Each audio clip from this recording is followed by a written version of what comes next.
I'm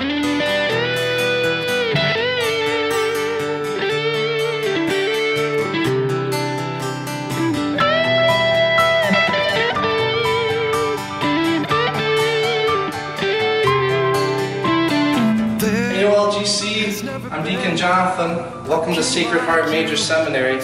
Come along, let me show you the chapel. You hold the world in your hands, and there will never be a king like you, so loving and so good to those you've called by your name. And there has never been a king like you, so powerful and strong. You hold the world. Yeah, Deacon Jonathan Fasted. I'm from southern Minnesota, the wonderful diocese of Winona, which is mostly rural. I'm from a family of 7 kids and 5 boys, 2 girls. And I was the 6th boy, or am the 6th boy in my family, so the baby boy. I have a younger sister, but she's married with 3 kids of her own now, so now I'm the baby boy. Growing up, I come from a very devout family, and growing up we went to church every Sunday. As a young boy, I'd serve at Mass, and I had a lot of faith also, but I was afraid. I knew that some people fell away from their faith when they grew up. I knew that was a reality.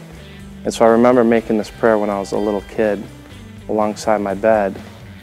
I remember telling Jesus, Lord, I know that people fall away from you. I said, if I ever fall away from you, if I'm ever unfaithful to you, please bring me back.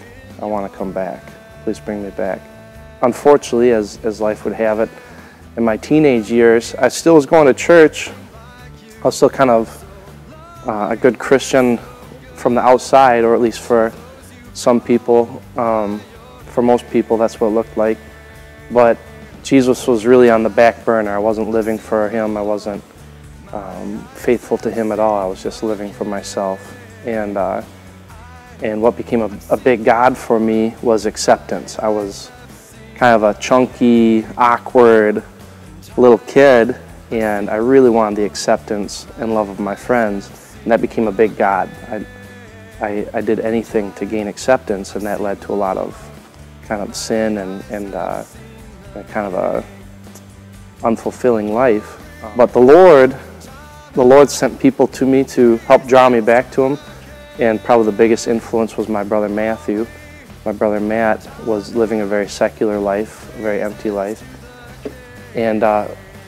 but he got everything he ever wanted. He was a very successful artist, and he had this beautiful girlfriend in this apartment in the cities. So he had everything he thought that would make him happy, and yet he was really empty. And it led to a big conversion with him, because he decided, I'm going to go after God. I've got nothing to lose. And he told God, Lord, I'm coming after you, and you better be there, because if you're not there, I don't know what I'm going to do.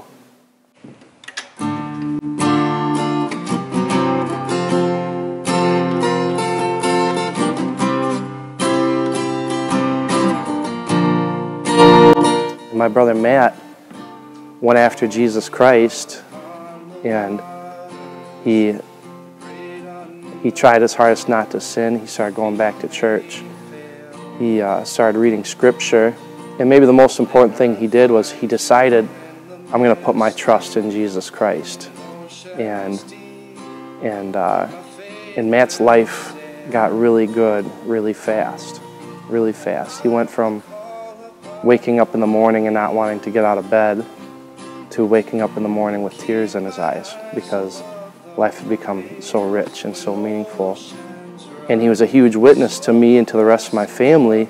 And so even though I wasn't living for the Lord myself in my younger years, when I was lonely or when I was sad, I always realized, I need Jesus Christ. Why am I not living for Jesus yet? What's wrong with me? Why don't I just commit? Why don't I just live for Him? I know that's why I'm not happy. I know that's why I'm not satisfied. And so I went through my high school years, and that conviction grew and grew, especially as I as I went through my high school years, I ended up getting the acceptance I wanted. I was a homecoming king, and I was a good football player. I was captain of the wrestling team. And so I received all this attention, and it was very empty, and so I wanted Christ more and more, but I still wasn't ready to commit to Him. And when I went to college, though, I decided, okay, it's time to buck up and try to live for the Lord. But I still wasn't sure about how to go about it. Do I just start praying more? Do I start reading Scripture? What do I do? And I wanted to get married, and I told the Lord what I thought was a genius idea. I said, Lord, please provide for me a beautiful, holy woman.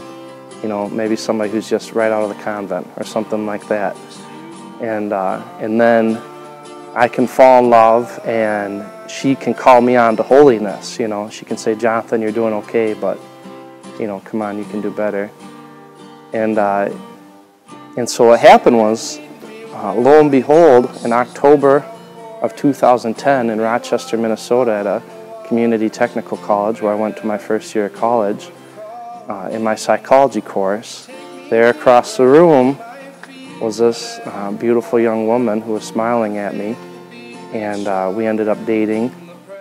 And after a couple of weeks, I realized she's not at all who I was praying for. She's more lost than I am. But like a normal young man, I thought, she's so attractive, let's just see what happens. The Lord brought about a huge conversion in my life through this young woman, because I wanted her to be happy. I wanted her to come to know Jesus Christ. I knew I wasn't going to make her happy. I knew I wasn't going to fulfill her. I knew she needed to know Jesus Christ. And so, but how could I bring her to Jesus Christ if I wasn't living for Him myself? So with God's grace, I started to change my life. I started to live for Him in order to try to draw her to Jesus Christ. And so I started to pray. I wasn't praying, and I started to go to adoration. I started to go to Mass, even during the week sometimes. And over time, my heart started to become more and more focused on Christ. He came and took a front and center place in my life. And it was kind of a gradual thing, but over bit by bit, I'd realize, wow, my heart's changing. My heart's changing. And I remember coming to the realization of how much my heart had changed, because I realized that not only am I not going to fulfill this young woman that I was interested in, like I'm not going to be her complete fulfillment, even though I'm charming and dashing and all that, I'm not going to be her end-all be-all. I realized she's not my complete fulfillment either. I realized I really want Jesus Christ, and I want His will for my life. And so in the car, I remember telling the Lord, Lord, I want You, and I want Your will for my life, whatever it is. Whatever it is. You want me to come married? Do you want me to marry some woman? Awesome. Do you want me to become a priest? Awesome. But I want You, Lord. Rise, my soul will rest in Your embrace, for I am Yours, and You are